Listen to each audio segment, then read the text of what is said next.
ॐ भूर्भुवः स्वः तत्सवितुर्वरेण्यं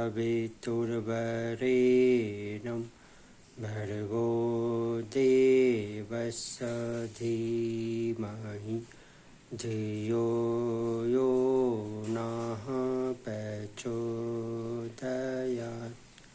योगियों, गायत्री परिवार के साधकों, गायत्री साधना के गहराई में जाने वाले हमारे साधक, योग में ऊंचाई में जाने वाले हमारे साधक, योग में जिज्ञासा रखने वाले हमारे साधक और अध्यात्म में रुचि रखने वाले हमारे साधक। आइए सबसे पहले हम ये जानते हैं कि गायत्री स्मृति एक किताब है जिसमें नी शब्द की व्याख्या है। न्यसन्ति ये नरा पादान प्रकृतता ज्ञानानु शारत स्वस्थ संत अस्तु ते नूनम रोग मुक्ता भवन्ति ही। जो मनुष्य प्रकृति की आज्ञा के अनुसार पैरों को रखते हैं तथा प्रकृति की आज्ञा के अनुसार चलते हुए मनुष्य निश्चय ही सभी रोगों से मुक्त होते हुए स्वस्थ हो जाते हैं। और ये बहुत बड़ी बात परम पूज्य गुरुदेव ने कही है कि स्वास्थ्य को रखना है तो प्रकृति के नियम के अनुसार चलना है। स्वास्थ्य को ठीक रखने और बढ़ाने का राजमार्ग प्रकृति के आदेशानुसार चलना, प्राकृतिक आहार विहार अपनाना, प्राकृतिक जीवन व्यतीत करना, ये बहुत बड़ी बात है। प्रकृति के आदेशानुसार चलना है, प्राकृतिक जीवन को अपनाना है, प्राकृतिक जीवन व्यतीत करना है। आप प्राकृतिक अस्वाभाविक बनावटी आडंबर और विलासिता से जीवन बिताने वाले लोग बीमार हो जाते हैं। इन्होंने बीमार की एक परिभाषा भी दी, जो अप्राकृतिक अस्वाभाविक बनावटी आडंबर और विलासिता से युक्त जीवन बिताते हैं वही लोग बीमार होते हैं और अल्पायु में ही काल के ग्रास बन जाते हैं। तो अध्यात्म में जीवन में जीने वाले को इस सिद्धांत को अपनाने चाहिए।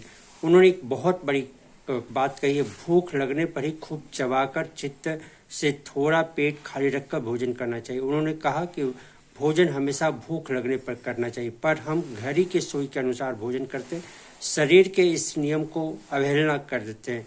साथ ही साथ उन्होंने दूसरा कहा कि फल, शाक और छिलके समेत अन्न, दालें जैसे सात्विक आहार लेना। तो एक बहुत बड़ी बात को उन्होंने कही, सात्विक आहार लेना। सात्विक आहार के ऊपर चर्चा चलेगी। नशीली चीजें, मिर्च मसाले, चाट पकवान, मिठाइयाँ, मांस आदि अब बच्चों को त्याग देना। अगर आपको आध्यात्मिक मार्ग पे चलना है तो आपको मिठाइयाँ, मांस आदि चीज को करना। सामर्थ्य के अनुकूल श्रम, योग, व्यायाम करना। शरीर, वस्त्र, मकान, जो आप सामान उपयोग करते हैं उनकी साफ सुथरा रखना। रात को जल्दी सोना, प्रातः जल्दी उठना। हम लोग रात को लेट से सोते हैं, देर से सुबह जल्दी नहीं उठते हैं, तो ये साधना का विपरीत लक्षण है। और साथ ही साथ मनोरंजन, देशाटन, निर्दोष विनोद के लिए भी पर्याप्त रखना। मनोरंजन से आप उसमें घूम नहीं जाएं, उसके उधर घुल नहीं जाएं।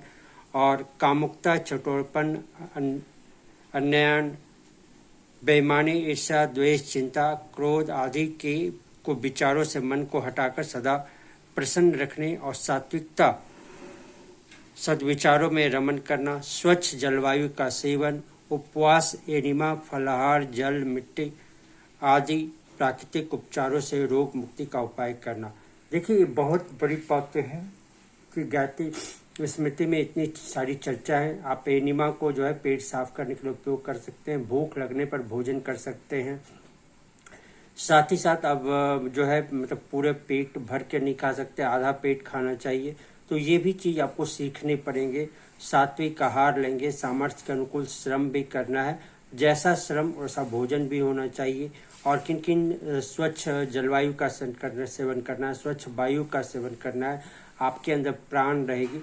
तो इन्होंने प्राकृतिक चिकित्सा के लिए एक नीच शब्द जो है गायत्री स्मृति के ही काफ़ी हो जाती है। तो हमें उम्मीद है कि आप प्राकृतिक चिकित्सा में इस सिद्धांत को समझेंगे, अपनाएंगे।